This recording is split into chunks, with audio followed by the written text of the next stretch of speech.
नमस्कार, आप देख रहे हैं ई न्यूज राजस्थान और मैं हूं श्रुति दादिश। आज की खबर थोड़ी भीगी है मगर आंखें नम नहीं, गुस्से से लाल है, क्योंकि ये कहानी है उस मालपुरा की जहां सिविल लाइन का नाम तो है पर सिस्टम की लाइन कब सिविल से क्रूर हो गई ये शायद खुद प्रशासन को भी नहीं पता। मालपुरा में एक तरफ सिविल लाइन बसाने की कवायद हो रही है तो दूसरी तरफ उन्हीं सड़कों पर बैठकर रोटी कमाने वाले ठेले वालों को ऐसे हटाया जा रहा है जैसे वे कोई गंदगी हो। प्रशासन का तर्क है शहर को सुंदर बनाना है, मगर पूछिए उनसे जो दिन भर की मजदूरी से अपने बच्चों का पेट पालते हैं। पालिका के कियोस्क बिना नोटिस के तोड़े जाते हैं और जो बचे हैं उनकी सांसें भी गिनी जा रही है। कब बुलडोजर आ जाए।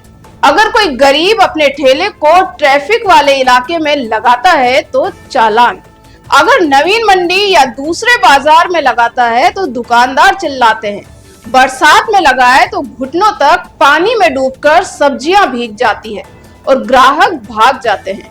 अब आप बताइए, क्या गरीब का काम करना गुनाह हो गया है? क्या प्रशासन के पास इनके लिए कोई वैकल्पिक जोन है? जवाब है, हम देख रहे हैं। मालपुरा में अधिकारी अब जनता की सुनवाई करने के बजाय न्यूज पोर्टलों पर रील पोस्ट करवाकर दबंग बनने में लगे हैं। वाह साहब, जनता भूखी हो, बेघर हो, पर रीलों में फील आनी चाहिए। क्या ये प्रशासन है या टिकटॉक कॉन्टेस्ट? लोकतंत्र का मतलब जनता की सेवा था या सत्ता की सेल्फी? जिन्हें जनता ने वोट देकर जिताया आज वो नजर नहीं आ रहे। गरीब हटाए जा रहे हैं, ठेले टूट रहे हैं, नालियां चौक है, मगर साहब कहीं दिखते नहीं। जब जनता मिलने जाती है तो जवाब मिलता है पहले 1000 लोग इकट्ठा करो तब आएंगे। तो फिर साहब, जनता के नेता आप हैं या जलसा प्रेमी रैली मास्टर? जिस मालपुरा में कभी शांति थी वहां आज भू माफिया भूखंडों को डकार रहे हैं। बजरी माफिया खुलेआम ट्रॉली दौड़ा रहे हैं और जब कोई इन पर सवाल उठाए तो धमकी, उत्पीड़न और एफआईआर मिलती है।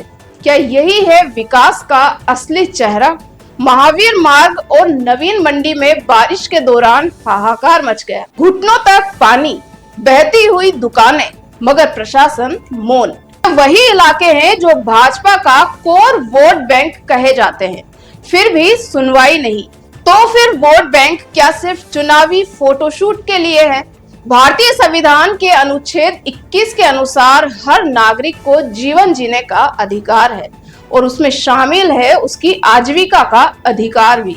सुप्रीम कोर्ट के कई फैसले कह चुके हैं कि किसी को बिना विकल्प दिए विस्थापित नहीं किया जा सकता। तो फिर मालपुरा में संविधान की छुट्टी किस आधार पर हो गई? क्या अब विरोध करने का मतलब है देशद्रोही, नक्सली या अर्बन नक्सल? जब जनता सवाल करे तो उसे दबा दिया जाए, चुप करा दिया जाए और तब भी अगर कोई बोले तो पालिका का बुलडोजर तैयार खड़ा है। आज का सवाल यही है, क्या अब गरीब को जीने का अधिकार है? क्या सिविल लाइन की खूबसूरती गरीब की रोटी से बड़ी हो गई है? क्या लोकतंत्र अब सिर्फ उन लोगों के लिए है जो महंगे सूट और सरकारी कुर्सियों में बैठते हैं? मालपुरा का नाम भले ही माल से शुरू होता है, मगर हालात माल वाले नहीं बेहाल वाले हैं। और अगर जिम्मेदार अब भी नहीं जागे तो आने वाला कल इन सवालों का जवाब मांगेगा, शायद वोट की लाइन में या शायद इतिहास की किताबों में।